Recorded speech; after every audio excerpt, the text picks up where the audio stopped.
This is the Graceful Atheist Podcast.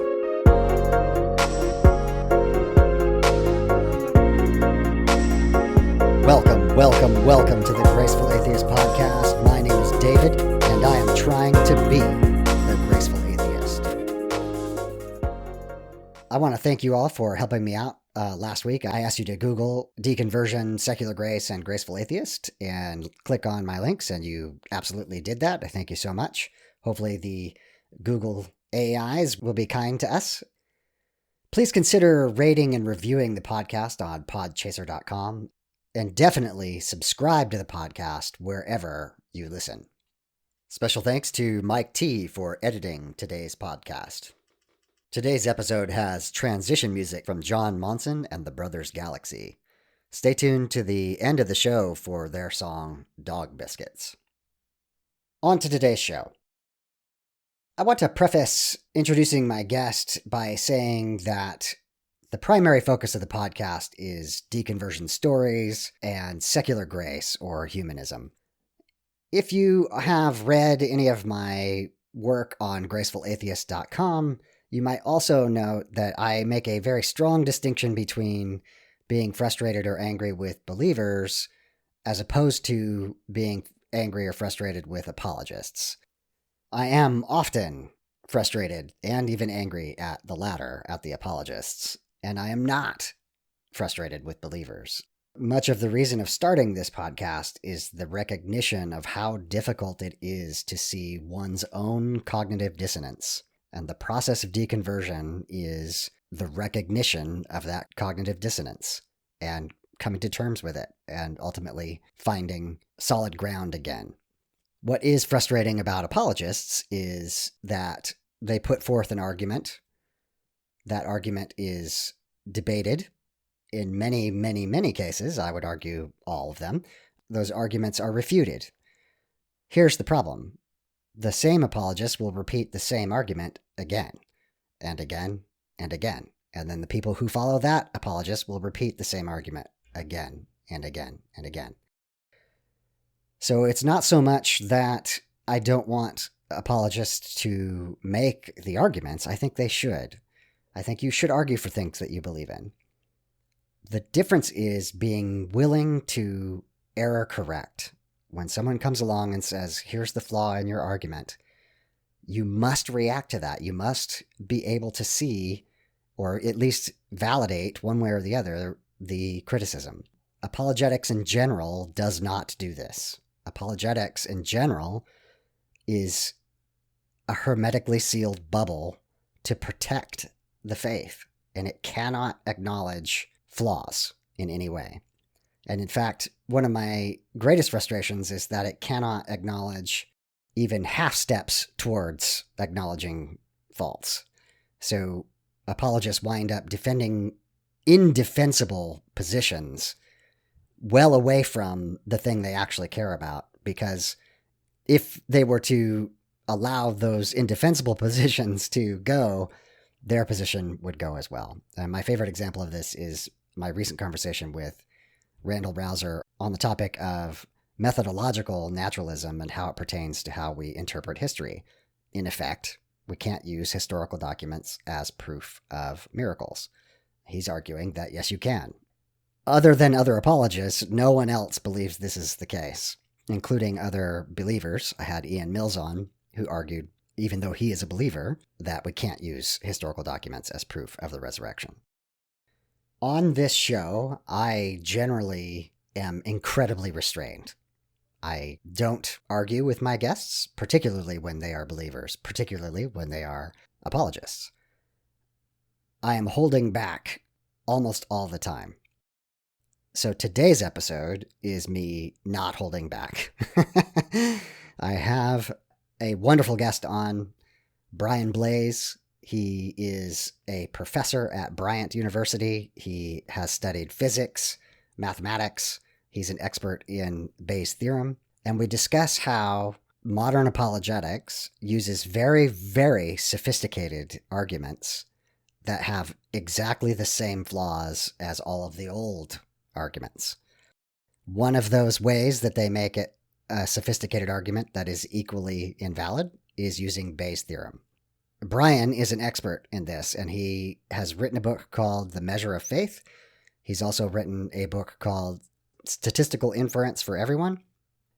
And he specifically touches on the use of Bayes in both philosophical, theological, and apologetic arguments, and how often we abuse Bayes' theorem to make the argument say what we want it to say.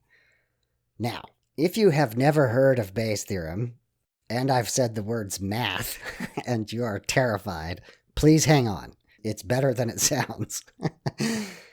Brian is brilliant, and one of the ways that he is brilliant is communicating very complex information in a easily digestible, understandable way. That's why I've had him on. Brian's been on a number of other podcasts, including Friends of the Podcast, Still Unbelievable, and every time I hear Brian, I'm amazed at what he has to say. So I'm very, very happy to share with you my conversation with Brian Blais. Brian Blais, welcome to the Graceful Atheist Podcast. No, thank you very much for having me. So, Brian, just a quick overview of your CV. You're a professor at Bryant University and Brown University. You've studied physics and mathematics, and you're kind of an expert with Bayes' theorem. Is that correct? Yes, I so. I mean, so my background, my PhD is in physics, and I do work in statistical inference across a number of domains, from biostatistics to paleoclimate to disease modeling, amongst other things. And that sounds important right now. Yeah, it is. And then I teach the things like Bayes' theorem and statistics and probability in my classes, in my physics classes. Okay, excellent. And then you've written a couple of books. One is Statistical Inference for Everyone, mm-hmm. and another book that I just read called A Measure of Faith that mm-hmm. applies Bayes' theorem to various apologetic arguments. Yes. So that's a bit of what we're going to talk about. We're both aware that we are going to talk about math on mm-hmm. audio format. If everyone can forgive us, we'll do our best here. But can you tell us what is Bayes' theorem and why would that ever apply in any way to philosophy or theology? Okay. Well, one thing that might help the listeners is that the Statistical Inference for Everyone book you can just download for free. So anything that I'm unclear here in audio format, you can read there. So. Well, it starts with just what is probability, and probability is essentially a measure of our belief in a claim, kind of mm-hmm. roughly speaking. So, higher probability, we have a higher belief. Lower probability, we have a lower belief. Probability of 1 would mean I'm absolutely certain it's true. Probability of 0 means I'm absolutely certain it's false. And those happen only in cases where you're proving things, like mathematically or possibly philosophically, deductively. Right. So what Bayes' theorem is a mathematical relationship in probabilities. And what it does is it relates our beliefs or our probabilities before we see some data, and allows us to update those probabilities in a consistent manner. So we can think of it as that our belief in a claim should scale with the evidence for that claim. It should scale with how plausible that claim was before we took any data, and it should be scaled down by essentially all the other plausible alternatives. And that is the structure of Bayes' theorem kind of in English, but it has a strict kind of mathematical form that if you're doing it with numbers. But the kind of that general form that I spoke about will help you structure your thinking in almost any problem. And Bayes is used in just all kinds of things in today's world. As a tech guy, when I became aware of Bayes was the idea of spam, right? Yes. Is this email spam or is it not? And right. And that's a pretty actually simplistic example, but it has an idea of I have a prior opinion about this, mm-hmm. and now I have a set of data, and now I do some calculations, and now I decide what the probability is that this is spam, right? What are some other practical applications that would be? So, for instance, that's one of them. And what it's doing is it says there are two models of the world. In this case, for email, we have spam and not spam. And obviously, one person's spam might not be someone else's spam. Right. So if you happen to be researching, let's say, Nigerian princes, right, for your PhD, yes, you can imagine certain emails not being spam that for everyone else might be spam, right? And so this is why it's important to say, okay, before we take any data, maybe it's 50-50, whatever. But as we go along, we can label things as spam or not spam. Like this is one thing or another, and then we update our beliefs. So essentially, then our probability over whether it is spam or not spam changes over time, given a new observation. And so this is used, like, so for instance, if you take the self-driving car as an example, it gets a whole bunch of inputs from different sensors. Let's just take the visual sensor, say a camera, right? So it gets images, a sequence of images, and it's it can label certain things in the images as like road and grass and signs and people, and it assigns a probability for all these different things, and it's doing it in exactly the same way. I mean, the model's obviously more complex than the email one, but it's the same idea. There are kind of models of the world that we're comparing. We want to know our probability of each of these models being true given the data, and it starts off with the probabilities of those models being true before the data, and then assuming each model is true, what would it predict, what kind of data would it predict to see, and then you scale it down by all the kind of plausible alternatives. So there's a whole bunch of similar things that it could be, then your belief in any one claim is going to be lower. But if if there's really only one that is consistent with the data that you're looking at, and all the other ones are really inconsistent, then you will find that one rises to the top. Right. So there was kind of a throwaway line in there I want to focus on. In your book, A Measure of Faith, I think what is really interesting, the line you just threw away was, it is decreased by the number of plausible options. Right. And one of the problems when we start to apply Bayes to philosophical or apologetic arguments is, you mentioned a lack of imagination of what all the plausible arguments might be. Right. And if I were to summarize it as a layman, I would say, it's always the denominator, right? Yes. Like, I think we very much focus on the numerator parts, our priors and the probability that we assign something. Right. But it's that denominator, it's all the other potential plausible explanations that tends to make things go astray. Right. And that is true. And it's in some ways even worse than that, because you're right, we focus on the numerator, but if we happen to be talking about a rare event, then we don't even have to have, when I say kind of decreased by the kind of plausible alternatives, they may not actually be all that plausible. They just have to be comparable or better than the claim that you're talking about. So in the ballpark, and so that's where that can come in.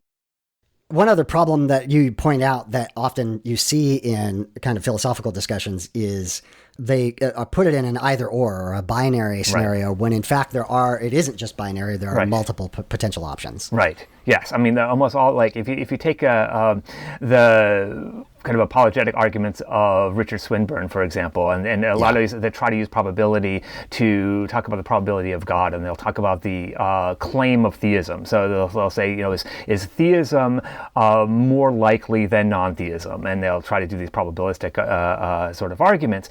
And the problem is, and I think actually Sean Carroll put it, the best. He said theism is just not well defined. So at base, if it's not well defined, you can't even talk about probabilities or ratios or any of that stuff. And we're not even talking about numbers here, right? We're just kind of more or less and just ordering. But the other thing is, once you start being a bit more specific about the definition of theism, it often will include definitions that are kind of opposites. So you'll have something, when the theist is often arguing, they're often talking about like a benevolent God or something like that, and that's kind of assumed in that probability. But really, there's like the Stephen Law's evil God that could have been in there as well, and that pretty much negates almost all the other claims that parts of the calculation that they might be doing. And so, I mean, they're not taking it seriously. that alternative, and that's why they don't include it. But they're essentially, just zeroing it out in the equation. They're just not including it, which of course boosts their own, particular claim. Right. So just to verbally summarize your explanation of what sometimes causes us to go astray is that number one was the lack of imagination of alternative explanations, which we've discussed. And then you hinted at number two, ill-formed hypotheses that can't establish initial plausibilities. Right. And the third one you just mentioned as well, hypotheses that are too flexible. Yes. And you quote David Deutsch and specifically his TED Talk. This is on my blog. I'm going to link to it. I think it's an amazing TED Talk where he talks about bad explanations are easy to vary, and good explanations are hard to vary. You want to expound on that a bit? Yeah, I mean, this is one of those things that comes up. It really comes up a lot, and this idea of simplicity.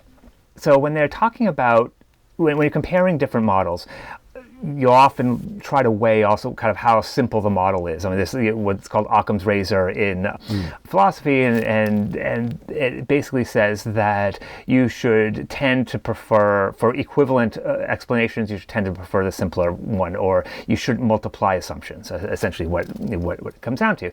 And a lot of theists will argue that the God hypothesis is very simple because there's only there's just one God, and you don't have to posit a multiverse, you don't have to posit all these other entities, right? And they mistake the idea of small number of elements with simplicity. Okay. And so it's not the fact that there's a small number of elements, it's how flexible they are. And that's what David Deutsch was kind of getting at. So if you have something that can, basically, in summary, if you have something that can explain anything, it can explain nothing, right? So if it has enough kind of, wiggle room that you can move. Some people criticize string theory for the same reason. You can pretty much get any, output you want to, however you want to move it. This occurs when you're fitting data. If you're fitting data to various, trends and other functions, it's guaranteed that if you increase the complexity of the function, you have more parameters, more ways of wiggling it around, then you are going to fit whatever data better,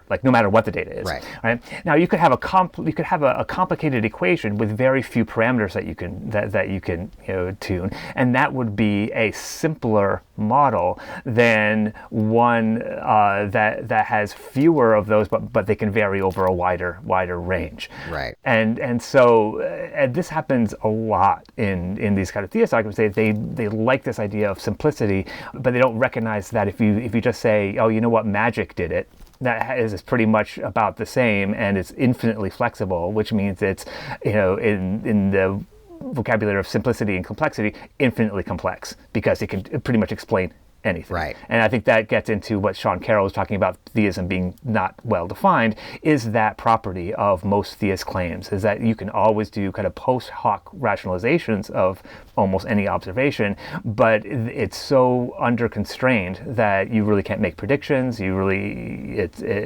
lot of it kind of falls apart. In Bayes' theorem, what's interesting, when you look at the actual math, there's a process which is called marginalization.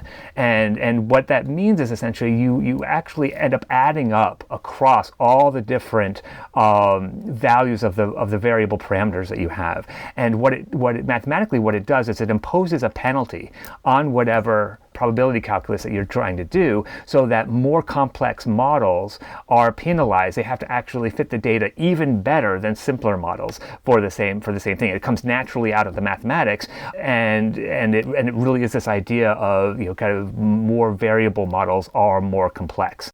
Yeah, sorry, it's a lot to take in, but I think the brilliance of just this idea of things that vary, you start to recognize it. David Deutsch gives the example of the Persephone myth about the explanation for seasons.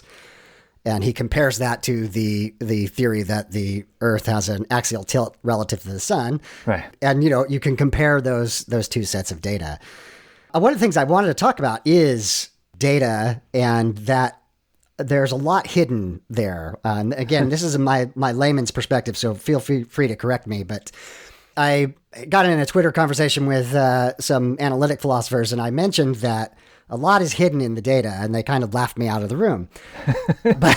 But this is what I mean by that. I was listening to your conversation with Jonathan McClatchy, where you were discussing miracles. Yes. And data isn't neutral, right? What data you select is opinionated in some way or another. And so, for example, in that discussion with Jonathan McClatchy, he was just throwing anecdotal references at you. And like you could have taken hours and hours and hours to track down each one, validate it one way or the other. Right. But in other words, in McClatchy's mind, he has a data set that includes miracles. Right. From a scientific perspective, all tested, attempted in some kind of rigorous testing method, we haven't found miracles yet. And so I guess the point I want to make here is that another problem I see in the apologetic arguments is they have been opinionated in the data selection process, and we don't agree on the data. Right.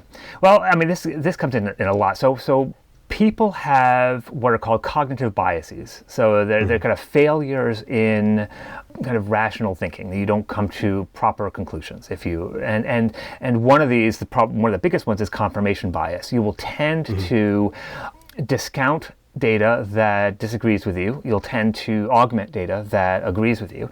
And this nice little feedback loop can drive you to really opinionated but uninformed decisions. Right. And so we know this is true of humans. This is true for everyone. Right. So one of the reasons that science works the way it does is to try to offset that by doing peer review, right? So you do peer review, you're basically saying, okay, I think this is true. I'm going to give it to someone else who may have a different set of biases. If I can convince them, then it's more likely to be true. Right. Like that's essentially, if they can't shoot it down, that's the case. Now, it's not a perfect system because people are human. They get their own, little groups that all kind of share the biases, so you can get that kind of thing. But it clearly works in general, and that's kind of important. Now, it is true that someone like John McClatchy and others can rattle off a whole bunch of anecdotes for miracles, and you can even do a quick Google search for a lot of these. And I have, in fact, looked at all of these as much as I can. In fact, I went through after the episode and looked at those specific ones that he brought up. And I do the same thing with UFO claims and alien abductions and things like that. I had a friend who years ago we went through this, and he was a big UFO enthusiast, but he recognized that I might have some good points, so he invited me over to watch the History Channel, the so-called History Channel, right, where they had like UFO hunters and stuff like that, right? And he would just have me watch them, and then he would ask me, what was my opinion of them and so on. And I would sit there taking notes, mostly of like trying to get specific so I can go and research the originals. And that's kind of the point, kind of track back what the original was. And in every case that I found, for both UFO claims and for miracles, I found two categories, and only two categories that I found. One is the data is simply not available. Like they'll claim they have medical data, you can't find it anywhere. You just can't find the original verification in any way, right? And you just can't do anything with that, right? And the other one is the original claim is really mundane, and so it can be explained, generally pretty straightforwardly. So, one example that I use is there was a UFO sighting in England off of a U.S. Army base there off of Rendlesham Forest, and you can Google the Rendlesham UFO incident, and there's documentation about a spacecraft landing, and there was a light that they chased around and in the woods, and that evaded them, and then there were marks on trees and all this other stuff. And then when you go back to the original, you find that almost all of the extraordinary claims disappeared, like the actual marks on the trees, the book that they found, that the evidence of the spacecraft, all that's gone. The only thing left was this light that was unknown, seemed to evade them in the woods. And it turns out it's exactly in line with a lighthouse quite far away. And we know, from understanding how vision works, that if you see a light and you think it's a lot closer than it really is, you will think it's moving or chasing you. You will actually attach agency to it, and you'll think it's something that's actually chasing you and evading. The same thing happens with UFO claims with fighter pilots. You'll see a lot of those, and they'll say, "Oh, look, this fighter pilot, he couldn't possibly be wrong." It's like, well, actually, there's been many cases where they've mistaken the planet Venus for a nearby craft, and then they think that this thing is doing incredible maneuvers, chasing them at every point, or evading them, or any of that. And those were the only two categories that I found for all miracle claims. Either the data's not there, or the observations have been mediocre at best, and it's remarkable.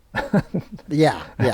And this is such a good analogy, and I know that believers in miracles hate this analogy, but it is so appropriate, because put yourself in the position of the fighter pilot. Yeah. They have had a subjective experience that is so compelling, so obviously true to them. Yes. And when they go to report it, they know that they're probably going to maybe even be laughed at, but they do it anyway, right? So I want to have some empathy for the person who experiences these things, right? Like they've had some kind of experience. It's the interpretation of that experience that is incorrect. Sure. And I would recommend, if you haven't read it, it's the Carl Sagan book, A Demon Haunted World. I'm actually reading it right now. It's a great book. And he's really empathetic with the people making these claims, but he also is like, look, if the data's not there, the data's not there. And he gives kind of what kind of procedures you can use to kind of keep yourself from falling prey to the kind of cognitive biases, like, repeating things as much as possible, kind of peer review, those sorts of things, is a whole list. Most of it basically what scientists do, but you don't have to be, don't have to do experiments to do this sort of thing. Right. Although it doesn't hurt. Yeah. Yes.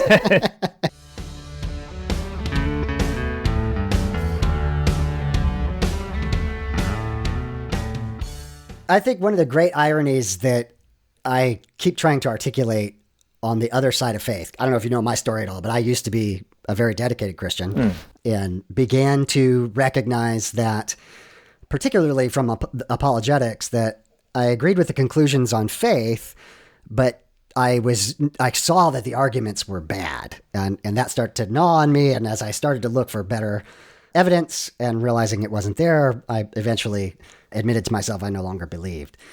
But on this side of that experience, what I notice is that the scientific method, and here I just mean in the most general terms possible, not something, step 1, step 2, step 3, but the ethos of science takes human fallibility more seriously than Christianity and sin does, right? We take it seriously about ourselves. Yes. I could be wrong. Right. And therefore I have to have not just the data I've selected, but run my tests, make both the data and my testing procedure public. Yes. And just as you say, someone with a different set of biases can come along and rerun that test. Right. And maybe they find something that I didn't.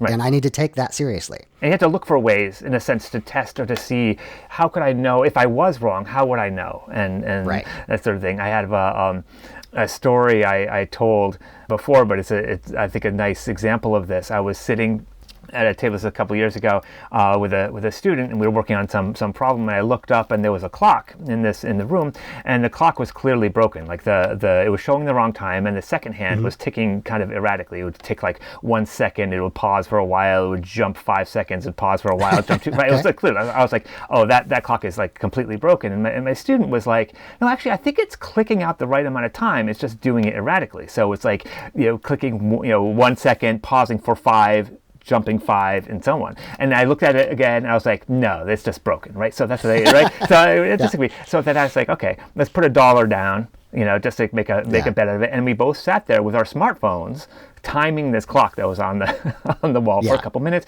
and I lost my $1, right? And I was actually very happy to lose my $1, because now I knew one more true thing and one fewer false thing in the universe. And even though it's completely trivial, I mean, it's not a make or break kind of decision to kind of notice whether this clock is broken, but it's that attitude of kind of modeling that attitude of, like, any single claim you make, no matter how strong you feel it is, and even if you have some data to support yourself, you should always be looking for ways to challenge it and to say, is this right? Am I falling prey to some bias? Have I gotten stuck in this?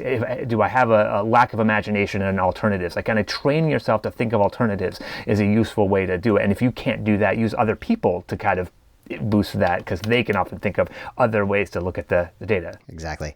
I recently was listening to an episode of Very Bad Wizards. They had Agnes Collard on. She's a philosopher, studies the classics, and she was talking about Socrates, and two things really stuck out at me. And she was saying that this was kind of the beginning of actually wanting to find correction, right? To find an opposing point of view. So I'm not saying that Socrates invented it, but this is kind of, the first time we start to write these things down, where it's doing someone a favor to point out to them where they might be incorrect. And in particular, our attitude ought to be, if you can find a flaw in what I'm saying, let me know. I want to know that. Yes. And then the second thing she mentioned was that because that was kind of a new concept at the time, the interlocutors that Socrates was speaking with would often say, "You're twisting my words," right? They would blame him for, being mean. And what the idea that Socrates was trying to get at was just consistency. Are you consistent here in this context, and are you consistent there in this other context? And what I'm fascinated by, and again, when I listen to you talk to Jonathan McClatchy, is you can agree on all these other contexts. You can agree on how Bayes fits for the alien experiences. You can agree on the probabilities matter. You can, you agree on all of these things. But then when you come down to talking about miracles, or even more important to the Christian, the resurrection, they are inconsistent. Yes. And you're trying to point out to them as kindly as you can, you're being inconsistent. Yes. Yes. And that's the thing. One of the things that theists will often say, that scientists are biased against their kind of miracle claims. And what they don't recognize is that for a working scientist, it is a really great day if you can show that one of your colleagues is wrong. Right? I mean, the ones that do it the best get the Nobel Prize, right? That's really, and so, they don't really, it's not like we're in this cabal to try to keep the truth in one way. It's like, no, if you see something that's wrong, you just put it out there, because you want to, you get valued in science for doing that. And a good scientist would thank you for doing so. Yes. And again, it is uncomfortable to kind of be told that you're wrong. Over time, you kind of get used to it. In some ways, if you go to conferences and someone, you give a talk and someone stands up and just starts shooting holes in what you're doing and said, this is inconsistent with this experiment or that, you're like, oh, okay, I've got to look at that. And that's obviously uncomfortable, but it is valuable to be able to do that, to have that attitude. And you recognize it as that's a good attitude, even if it's uncomfortable. Right. And whereas I don't think that is, in most religious settings, valued at all. In fact, it's generally thought as a bad thing. You criticize someone's religion, and suddenly you're insulting them. You're the one who's rude, even though you're saying, "What's the evidence for this? Why do you believe what you believe? Why should I believe this?" Exactly. I do think that there is something about being in a scientific, technical, engineering kind of context. So I'm a developer. And I'm constantly, I've got this bug, here's my data. I have a strong intuitive sense of what the problem is, right? And I'll go and, maybe make a change and have to test it. Mm-hmm. But I am wrong 10 times a day. I'm just used to being wrong. As well as when I put a piece of code up, it gets reviewed, and similar to what we're describing from a scientific point of view, it's good if my colleagues say, you know what, you could do this better. This part, you've made an assumption here that you can't trust that assumption. And that means that the code at the other end is going to be better. Right. I think the general public, and then believers specifically, miss this attitude, right? There's a humility of, I could be wrong, that these kind of technical professions build into us. Right. And I actually find it really ironic, because so many people will say that the strongly religious are humble, and that scientists are the arrogant ones, saying stuff about how we know this to be true or that. And it's remarkable that the attitudes are literally the opposite. Yeah. So one more thing on Bayes that I'd like to ask is, going back to my example of spam, again, my limited understanding, my understanding of Bayes was that it was kind of a repetitive process. So I have a prior, I get some data, I update my prior based on that, and then I do it again with the result of that over and over and over again. One of the things I see, particularly when it is attempted to apply this to philosophy, is it's kind of one and done. Mm-hmm. which means that I'm plugging all my assumptions in once. Right. And so a question that I have for the philosophers and the theologians that are using Bayes is, when you find disconfirming information, what negative value, what disconfirming value do you give? And just to bring this home, I had John Steingart on recently, and he talked about being in Uganda with the Ugandans and seeing children starving and being abandoned. And to just really be real about this, like, what negative value do you apply to a starving child? Right. And how about 1,000 of them? And how about 100,000 of them, right? And so I think, our cognitive biases come in, particularly for smart people, by the way. This has nothing to do with intelligence. So I think, somebody like Swinburne is brilliant, right? But he is still putting his biases into the calculation and then not updating that given new data. Right. Well, I mean, technically speaking, and this is actually one of the kind of foundational ideas in probability. So E.T. James kind of shows how the math works for probability, starting for some pretty meager assumptions. But one of them is that any process needs to use all the data, right, that's available. So you can't be ideologues. And the other one is that if you can if there's more than one way to arrive at an answer, they have to come to the same answer. So that's kind of consistency sort of thing.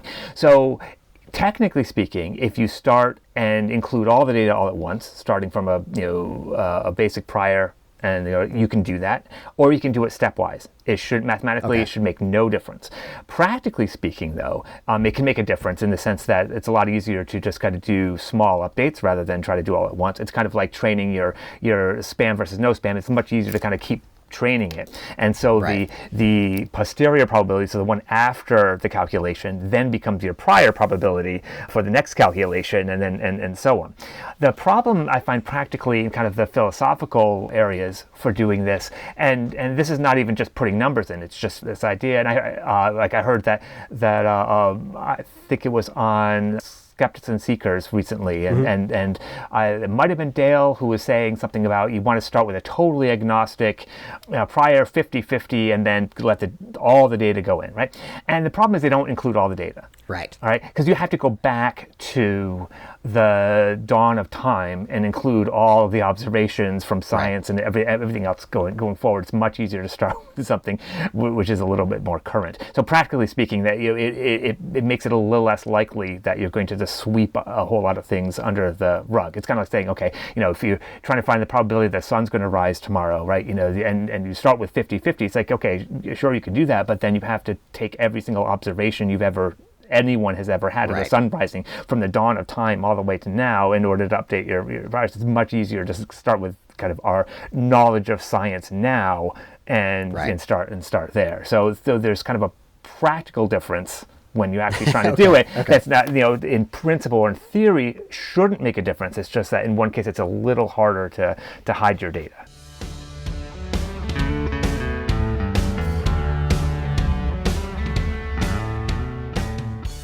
Okay, as if Bayes was not difficult enough, I did want to bring up one other concept that I think applies to the way apologetics can go astray, or even philosophy, not just apologetics.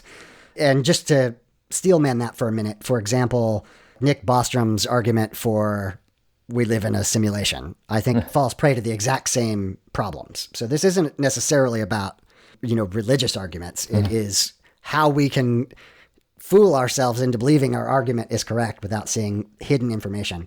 And so that is to talk about the Monty Hall problem.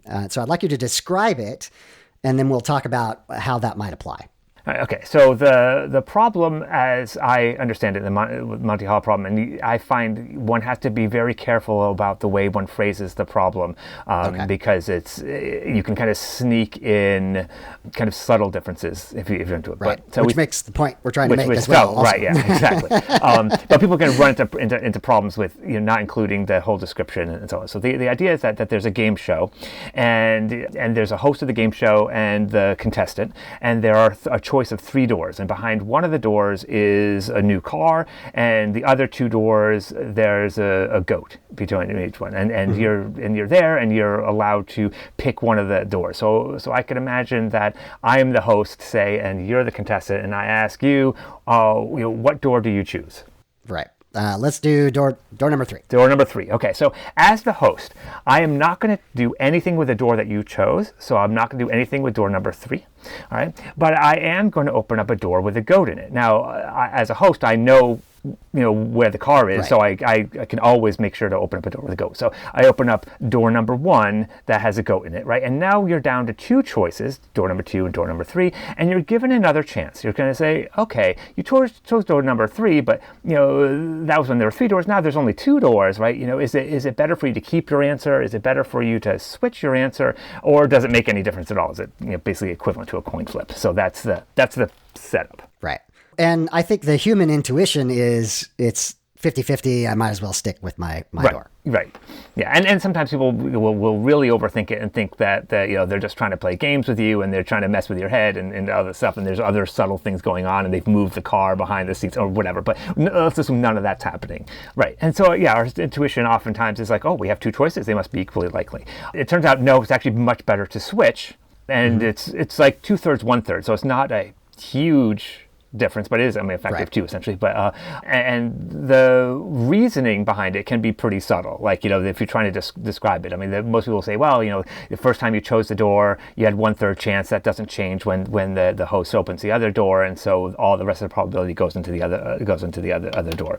And right. I find that trying to describe the 3-door problem, there's always ways that we kind of try to twist that in our head, right, to kind of almost support our initial intuitions of 50-50. And but I found there's 2 methods that work really well for describing this solution, and why the host is actually inserting information into the system, which then changes right. the probabilities. And the first way, which is not for everyone, is to try to code the simulation yourself. So if you happen to know some Python or something like that, then you can just write it. And you'll generally find that you won't finish the program, because about 2/3 of the way through, you'll notice where you're putting the information in and where the right. probabilities are going. So you don't even need to finish the actual simulation. Yes.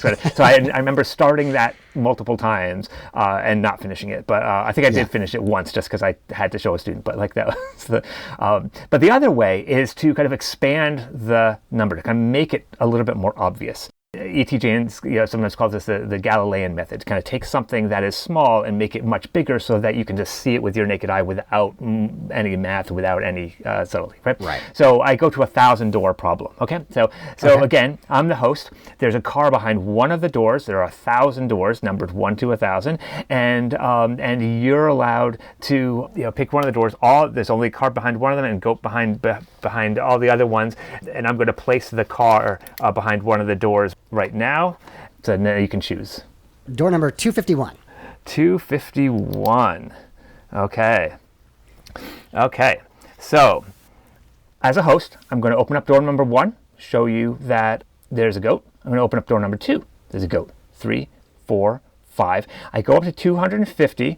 I'm not going to touch your door. I'm going to leave the door that you chose, 251. I'm going to leave that closed, and I'm going to keep going all the way up. And then I also leave door number 683 closed, and then I open up all the other ones. Okay. Right. And so now I ask you, do you want to change your answer? Yes, absolutely. Yes.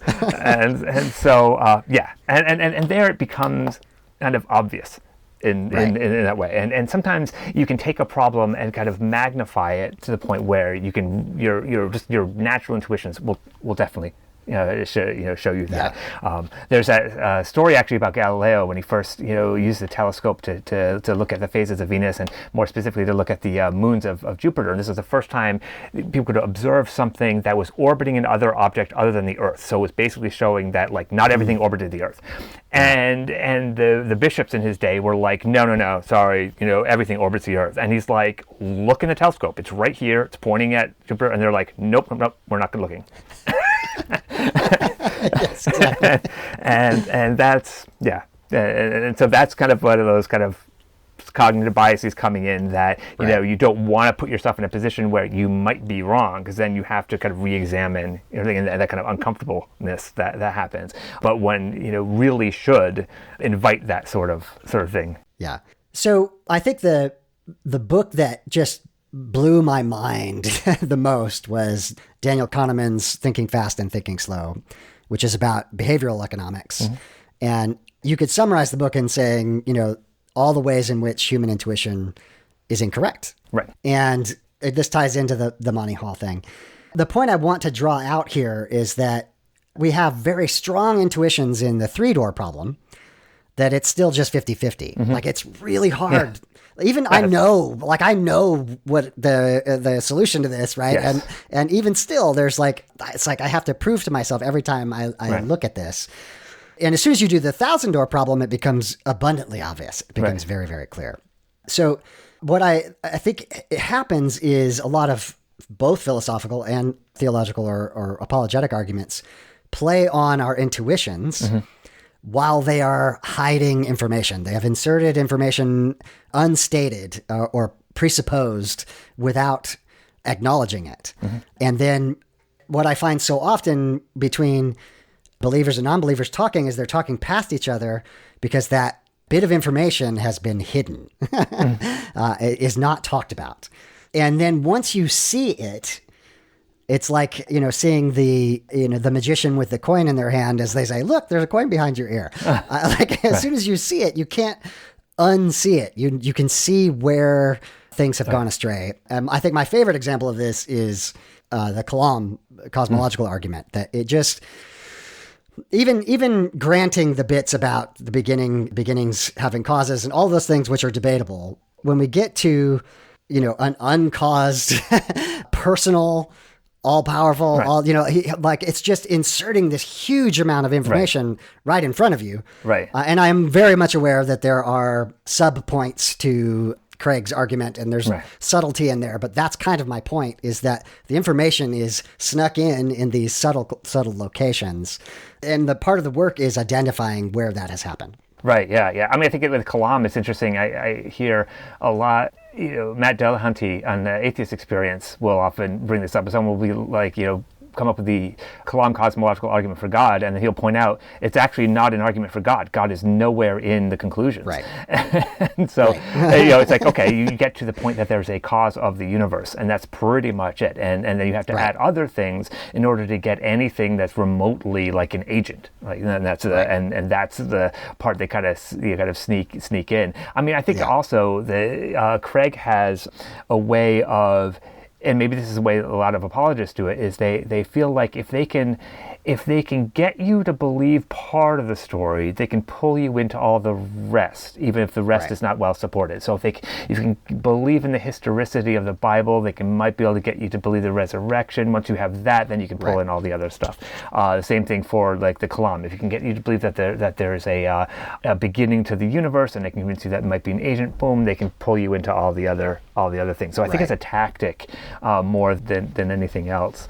No, exactly. And going back to it's always the denominator, it could also be, you know, a pantheon of deities. It could be the deistic deity. It could be right. It could be a universe-making machine. It could be, you know, it could be a lot of different things. Right. And they never and they don't ever include those right. in their, you know, calculate. They're basically saying that they don't take it seriously, and they are just simply not bringing it up because they don't right. take it seriously, but they haven't actually ruled them out. And now, one of the things I talk about in Swinburne's calculations, he'll often talk about the probability of theism or whatever, but he kind of is seemingly always thinking about the Christian God whenever he writes that, right. a very specific version, right? And whereas like the proposition he's actually showing is far more general, and then, you know, those right. parts kind of undermine the rest of the calculation. Yeah. And so that's part of the, you know, what are the alternatives? Right. Yeah. And in fact, just to go back to the concepts of deduction or deductive and inference, I think the argument that I'm making, the assertion or the conjecture that I'm making, is that even the evidential apologists are deducting, right? They are intuitively asserting that God exists and then finding in the data explanations about how God did those things. Right. Whereas a scientific perspective would be more inductive by inference of looking at the data and what extrapolates out of that, or having a theory and then testing it against the data and confirming or disconfirming. It may be a better way to say that.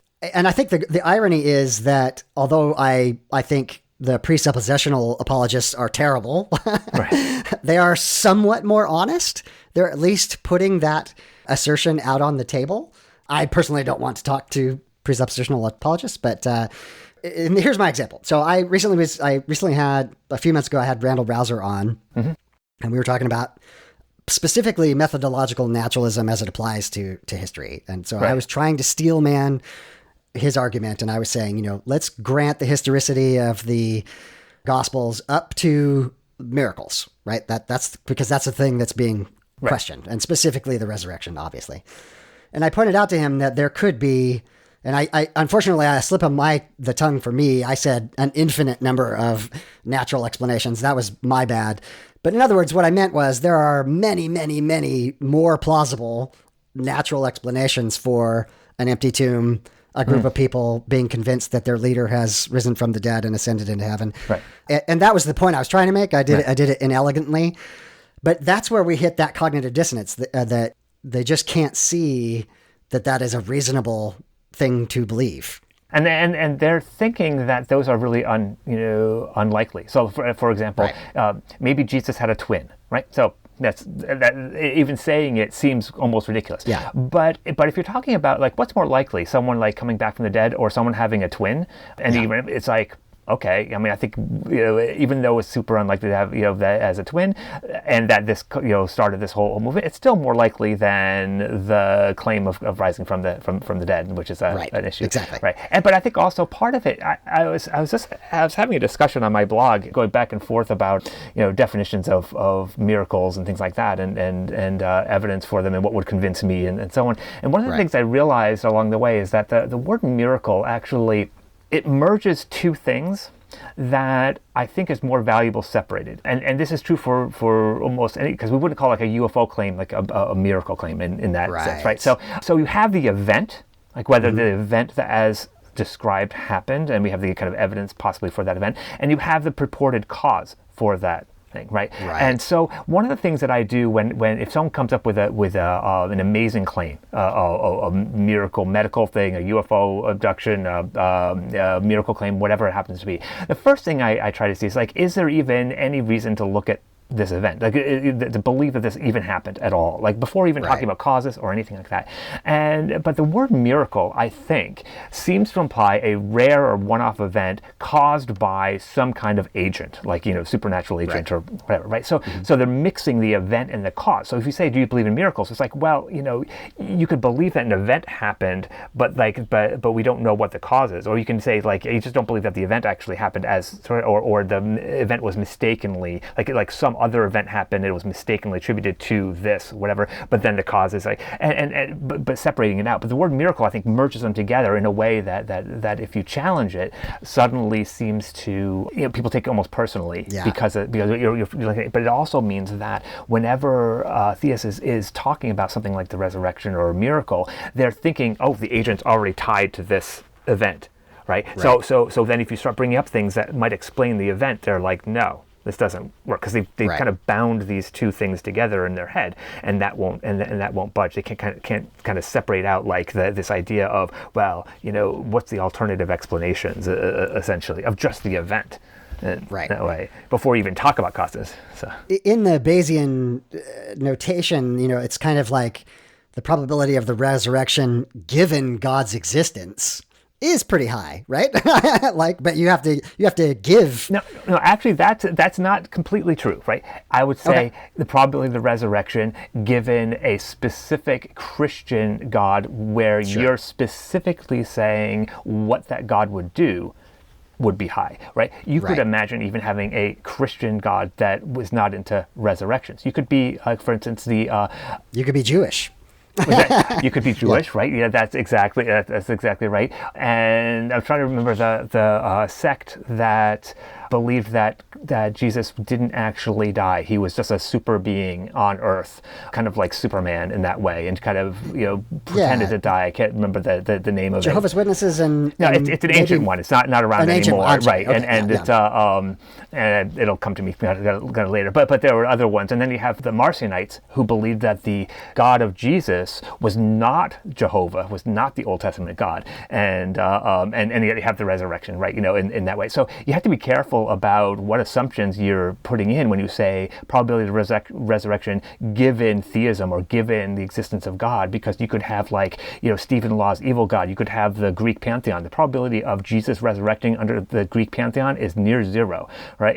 Right. And so, yes. So exactly.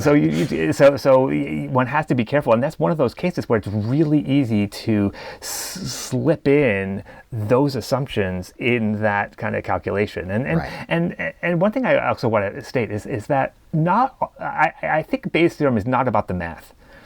It's about the structure of reasoning. And so it really is like, how should you update your beliefs? And it doesn't have to do with numbers. It just has to do with this kind of attitude of like, what are your prior beliefs? What does your proposed claim? How well does it explain what you're looking at? And how many alternatives do you have other than that? And kind of that general framework. Because sometimes people will criticize, say, well, we don't use Bayes' theorem in history. We don't use math in talking about theology. Well, you can, and some people do but you can use the structure anywhere, whether you're buying a used car or deciding whether to take a vaccination or anything else. You can use this kind of line of reasoning.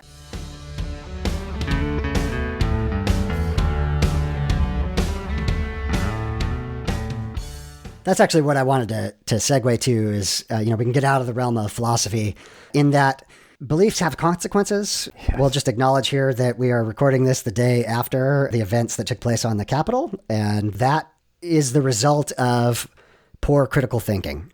So the QAnon conspiracy and various other conspiracy theories play on these exact same intuitions that we've been discussing, and find data for their argument that makes them more convinced and not less. And so critical thinking skills have real world consequences. You mentioned anti-vaxxers. Should I get the COVID vaccine? Should I, do all kinds of medical procedures and things like that? So let's talk a little bit about how just the practical applications of making those kinds of decisions. Yeah, I mean, it really is to try to look at conspiracy theories are a great example of what we were talking about earlier with simplicity and complexity.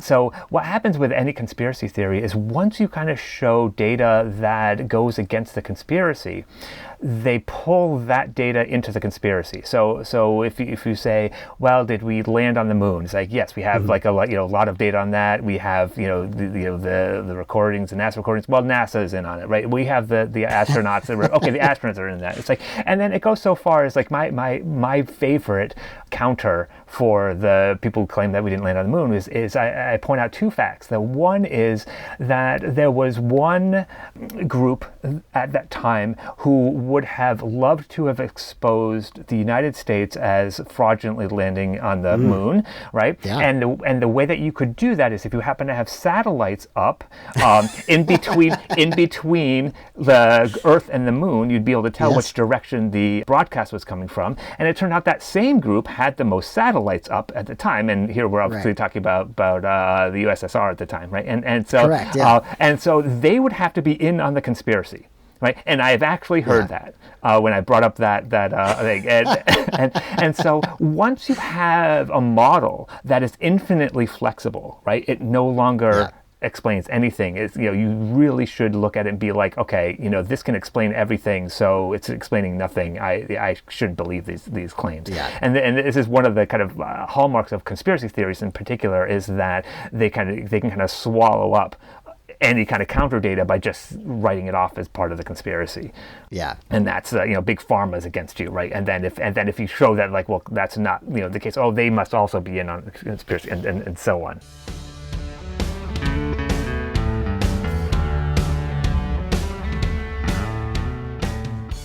Can you talk a little bit about the concept of decision theory and how that applies to Bayes? So we make decisions all our lives, and we have to. And the question is, how do we most rationally do that?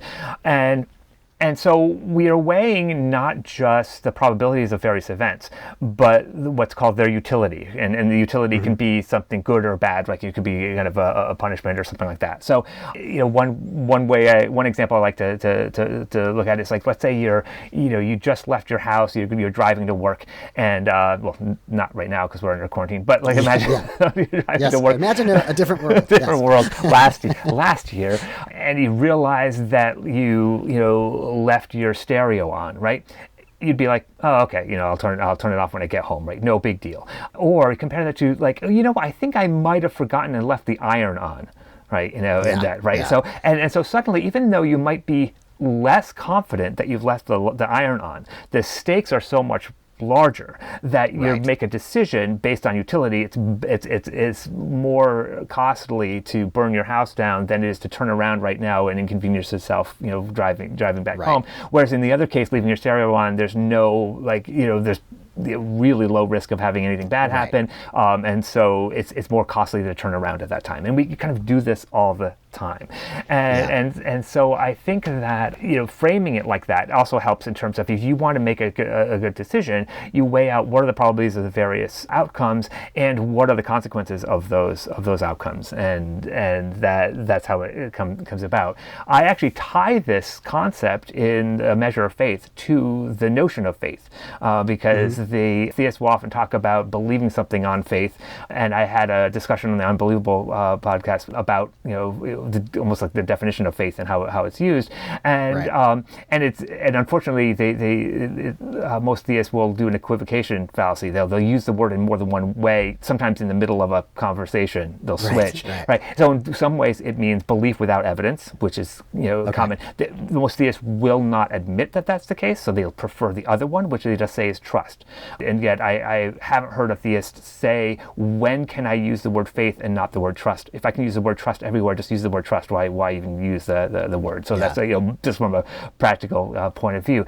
But they'll often say something about, like, we trust, like, we have to take an action, like jumping out of an airplane with a parachute and so on, and we kind of have faith in the parachute, the faith in the process, and it's like, or rather trust in the process, if you will. And the trust comes from, what's the probability of really bad consequences? That should be really, really low, and far lower than a lot of other things, in order to compensate for the potential bad outcome for whatever you're having to do.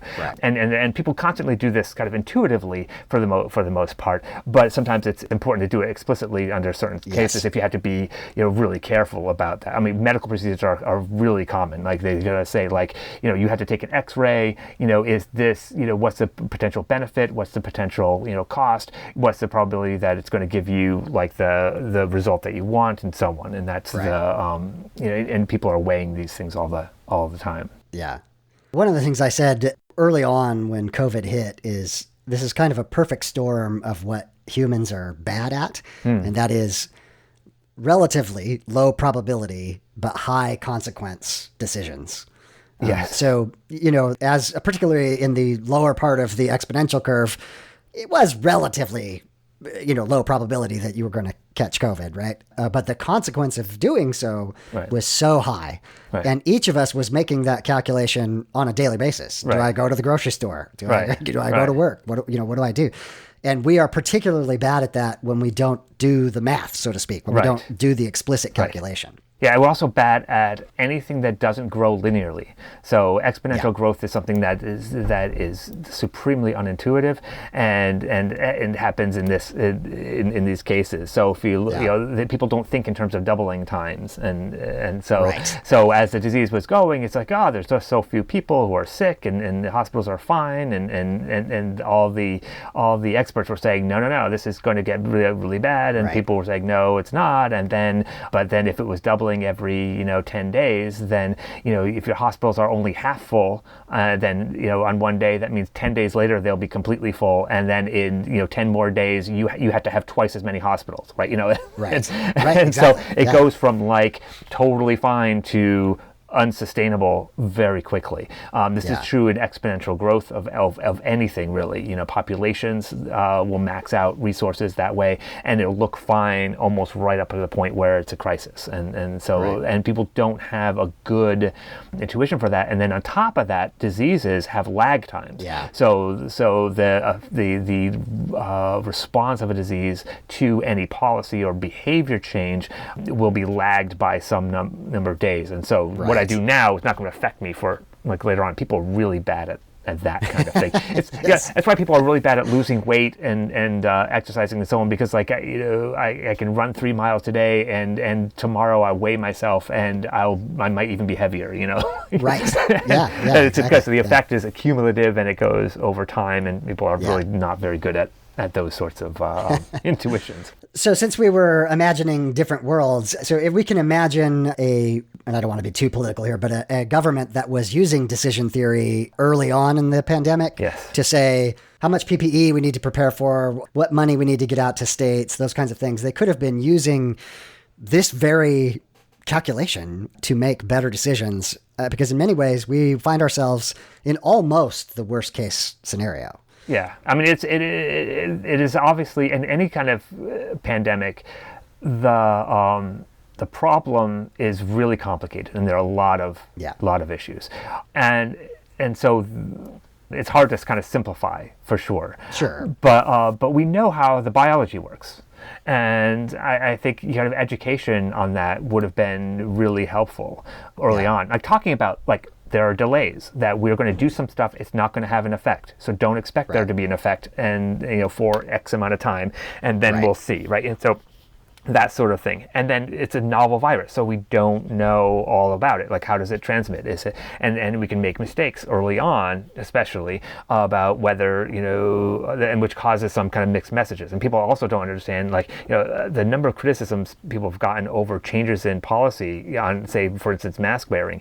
And it's like, well, you know what? Science updates. That's actually a good thing. In politics, if someone says something and then changes their mind, is generally considered a bad thing, right? Because they're considered waffling or whatever. But in science, it's like, if the new information comes in and I was wrong about it, I update my understanding of it, and that certainly has happened. And there's some kind of surprising parts of that. But it is obviously a very complicated problem, and it's hard to get right. And then you throw in there human behavior, which is interesting. I mean, I've been thinking about this where if you look at capitalism works really well in a lot of ways. There are certain failures, but in a lot of ways it works really well. And what it does is it turns essentially selfish motivations into a feedback loop that helps everyone, right? That's the idea. So it allows you to be selfish, but in doing so, you end up helping everyone else. Diseases in particular are almost the exact opposite of that. So for instance, wearing a mask doesn't help you as much as it helps someone else, right? And I was thinking early on, that is so goes against almost the standard American philosophy of, I'm on my own and independent and so on. And you're not going to infringe on my freedoms and so on. But they don't see that kind of one step delayed, that like, I wear a mask helps you wearing a mask helps me. And so indirectly, me wearing a mask actually helps me, but because there's one step removed, it kind of breaks the way our thinking is. Yeah, as soon as we start to put in human behavior, then it becomes very complicated very quickly. So that's why I say this is not about the math. It's really about how should we structure our thinking? What attitudes should we be following? Like, essentially, look at all the data, right? It's actually important to look at alternate viewpoints. If you always watch one news station, look at the opposite news station, whatever. See what is, don't just write it off. Be like, okay, they're making this claim. Let me see if I can verify this claim. That I disagree with, but hey, maybe it's right. And you do that enough times, you realize that sometimes the other side's right, and so that helps. And sometimes you're just wrong, and it's like, oh, okay, that's good. I should know that. So it's really about an attitude that I think should be fostered a lot more. Absolutely. I actually think that's a really good place to wrap up. We've been talking about your book, A Measure of Faith, as well as Statistical Inference for Everyone. Can you tell people how they can get in touch with you, how they can find you? Yeah, so my website is bblais, that's BBLAIS.github.io. And you can download publications and talks and things like that. Excellent. Brian, thank you so much for sharing your expertise. Oh, you're very welcome. Final thoughts on the episode. Please hang on or fast forward through me to the end of the final thoughts section to hear John Monson and the Brothers Galaxy's Dog Biscuits on the Moon. As you can see, Brian is absolutely brilliant. He is doing such a good job of taking complex mathematical ideas and bringing them down to earth so that we can understand them. I cannot thank Brian enough for being on the podcast. You can find Brian at bblais.github.io. I will have links in the show notes. He's got several books. The two that I highly recommend are Statistical Inference for Everyone, which is free, available at bblais.github.io, and A Measure of Faith, Probability and Religious Thought, which is more specific to our conversation today in the use of Bayes in philosophical, theological, and apologetic arguments. As I mentioned in the intro, I talked about often holding back and being able to just let go here, and Brian and I run free and bounce ideas off of one another. And I apologize if we lost some of you. This is complex stuff. I really encourage you to go get Brian's books and learn more about how mathematics in general, how Bayes specifically is used and abused in these kinds of arguments. And I think the main thing I want to get across to make it as simple as possible is the analogy that I mentioned of once you've seen the quarter in the magician's hand, you can no longer unsee it. We mentioned the Monty Hall problem and various other ways that Bayes can be used that hides injection of information in an argument. These apologetic arguments play on our intuitions, and just like the Monty Hall problem with the three-door version, our intuitions are wrong. But as soon as you look at it from a different angle, the 1,000-door angle, it's obvious what the answer is. This is exactly the same in something like the Kalam cosmological argument, where a huge amount of information is being injected unstated, and it's playing upon our intuitions to say, oh, that makes sense. Listen, this is a human fallibility issue. We all respond to our intuitions. I respond to my intuitions. We have to, at times, step back and be willing to do the math, to do the hard, rational validation of our beliefs. And sometimes that is painful, and it is super uncomfortable. So I'm not upset with people for not doing this. This is very hard work. For my audience, for doubters, for deconverts, what I want you to take from this is that it's okay to not be convinced by apologetic arguments. They're bad. It's not just me saying this. I bring someone on like Brian Blais.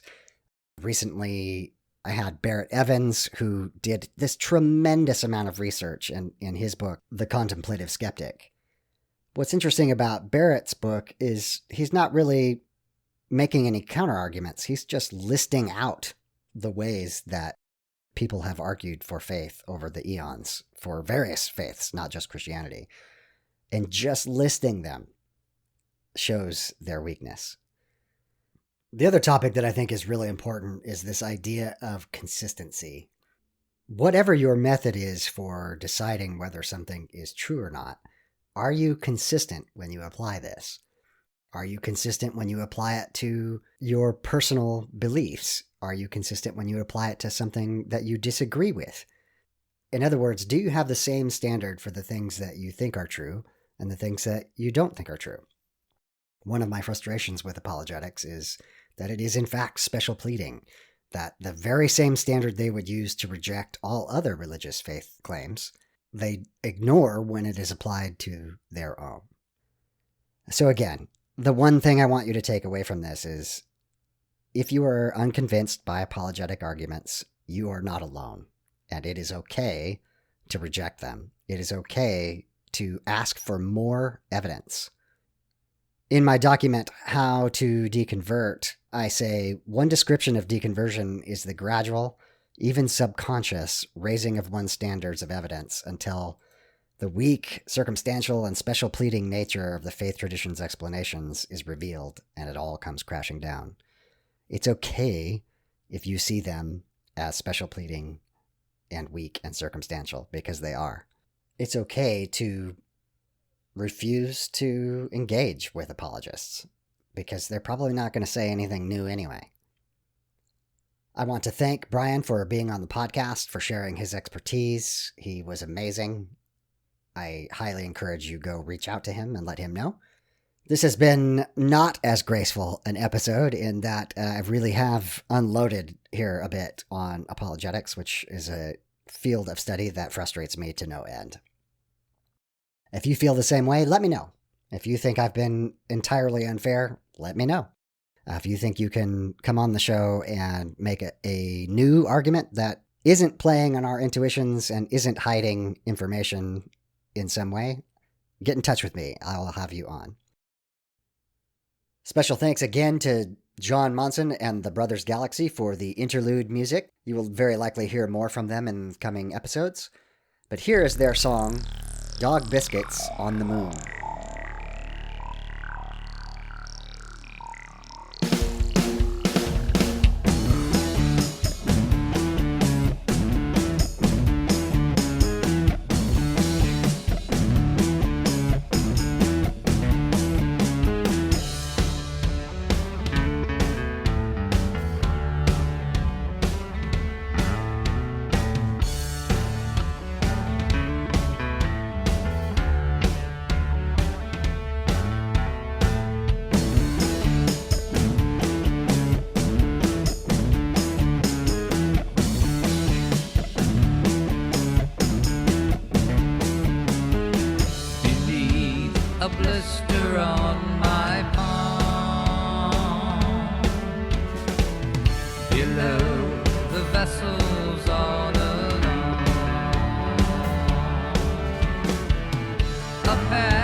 Footprints everywhere. In the holes on poles, a treasure's found.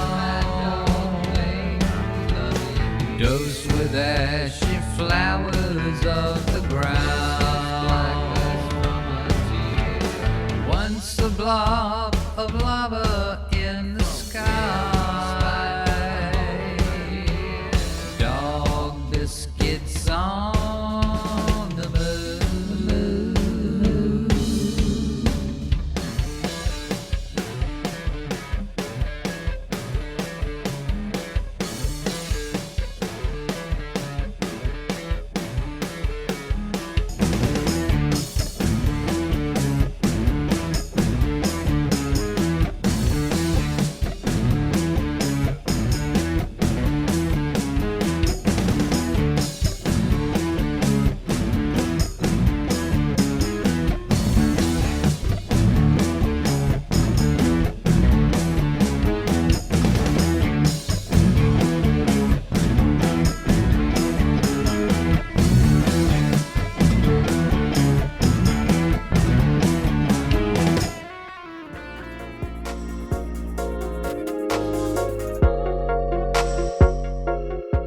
time for the footnotes.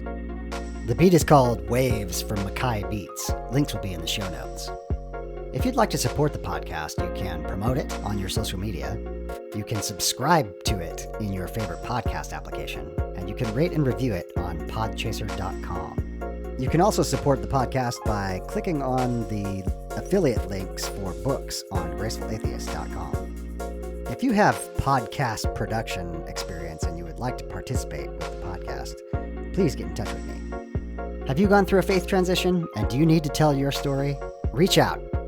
If you are a creator or work in the deconstruction, deconversion, or secular humanism spaces and would like to be on the podcast, just ask. If you'd like to financially support the podcast, there's links in the show notes. To find me, you can Google Graceful Atheist, you can Google deconversion, you can Google secular grace, you can send me an email, gracefulatheist@gmail.com, or you can check out the website, gracefulatheist.com. My name is David, and I am trying to be the Graceful Atheist. Join me and be graceful human beings.